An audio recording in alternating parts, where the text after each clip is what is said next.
Have you ever seen a Gemini and an Aquarius together? The energy is unmistakable. It's a whirlwind of ideas, laughter, and conversations that can last for hours. They can talk about anything and everything, from the latest technological breakthrough to a bizarre historical fact to a wild theory about the universe. It feels like a perfect match, a meeting of the minds. But if you are a Gemini or an Aquarius in a relationship with the other, you might know a different side to this story. You might know the feeling that comes after the laughter dies down. The feeling of a conversation that skims the surface of a deep ocean, but never dares to dive in. You have a partner you can talk to for hours, yet you sometimes feel completely and utterly alone. You're not imagining it. This is the silent struggle of the Gemini-Aquarius pairing. It's a relationship built on a foundation of brilliant conversation, but one that often has a critical piece missing: the willingness to talk about the things that truly matter. So what's really going on here? Why do two of the most communicative signs in the Zodiac suddenly go silent when the topic turns personal, emotional, or vulnerable? It's not because they don't care. In fact, it's often the opposite. The root of the issue lies in the very element that makes them so compatible in the first place: air. Both Gemini and Aquarius are air signs. And what is air? It's intellectual, it's conceptual, it's fast-moving, and it's free. Air signs live in the world of thoughts, ideas, and logic. Emotions, on the other hand, are the domain of water. They are deep, messy, unpredictable, and sometimes illogical. To an air sign, diving into deep emotions can feel like willingly walking into a thick, heavy fog. It's disorienting. It can feel restrictive, even suffocating. Let's break it down, sign by sign. First, we have Gemini, ruled by Mercury, the planet of communication. Gemini is the social butterfly of the Zodiac. They are witty, adaptable, and endlessly curious. Their mind is a superhighway of information, constantly seeking new input and new stimulation. Because of this, Gemini can be masters of deflection. When a conversation gets too heavy or emotionally demanding, their instinct is to change the subject, crack a joke, or pivot to a more comfortable intellectual topic. It's not malicious, it's a defense mechanism. Deep, heavy emotions feel stagnant to a Gemini. They threaten to pin down their airy, free-flowing nature. They'd rather analyze a feeling from a distance than actually sit inside of it. They might say, "It's interesting that this situation makes one feel sad," rather than, "I feel sad right now." See the difference? One is an observation. The other is a confession. Now let's look at Aquarius. Ruled by Uranus, the planet of innovation and rebellion, Aquarius is the visionary of the Zodiac. They are focused on the big picture: humanity, society, the future. They are brilliant problem solvers and forward thinkers. Because their focus is so often on the collective, they can feel detached from their own individual, personal emotions. An Aquarius might see their own feelings as messy, irrational data points that get in the way of a logical solution. They might intellectualize their emotions into non-existence.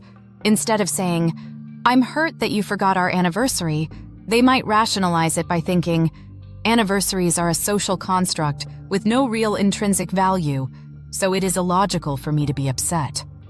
This isn't them being cold.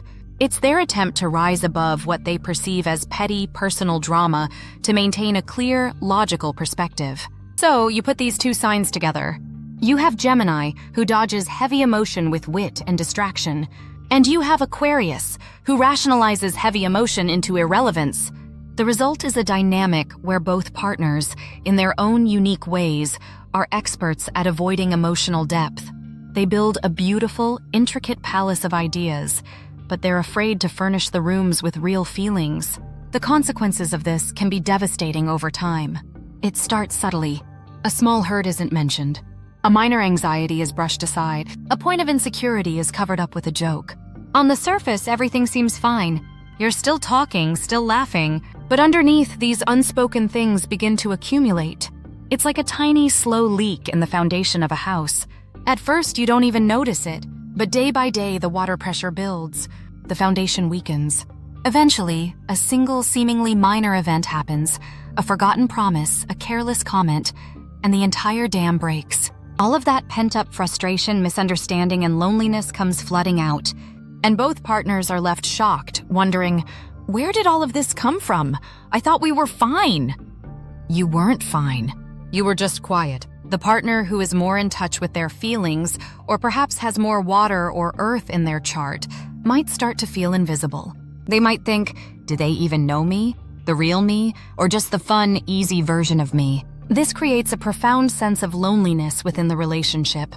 You can be in a room with someone you love, talking for hours, and still feel like you're a million miles away. Because the most important conversation, the one about what's happening in your hearts, is the one you're never having.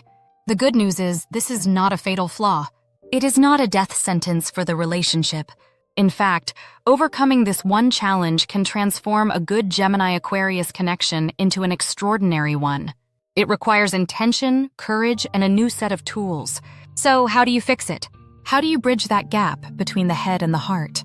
First, you have to create a safe space. The reason air signs avoid emotion is because it feels unsafe and overwhelming. So you have to consciously build a container for these conversations. This means scheduling time for it. I know, scheduling intimacy sounds incredibly unromantic, especially to a spontaneous Gemini. But for two air signs, structure is your friend. Agree to have a check-in once a week. No phones, no TV, no distractions. Just 15 or 20 minutes dedicated to asking one simple question: how are you really? By scheduling it, you remove the pressure of having to spontaneously bring up something heavy in the middle of a lighthearted moment. It signals to both of your brains, okay, this is the time and place for this. It's safe to go there now. Second, you need to change the way you talk, specifically by using I statements. This is a classic communication tool for a reason. It works. When you say, "You always ignore me when I'm upset," it sounds like an accusation. The Aquarian brain will immediately go on the defensive, looking for logical fallacies in your argument. The Gemini mind will want to debate you or deflect. The conversation is now a battle, not a connection. Instead, try framing it from your perspective. When things get quiet, I feel ignored and a little bit lonely. This isn't an accusation. It's a statement of fact about your own internal experience. It's data. And both Gemini and Aquarius love data. It invites curiosity, not conflict. The response is more likely to be, "Tell me more about that feeling," instead of, "No, I don't." Third, you have to start small.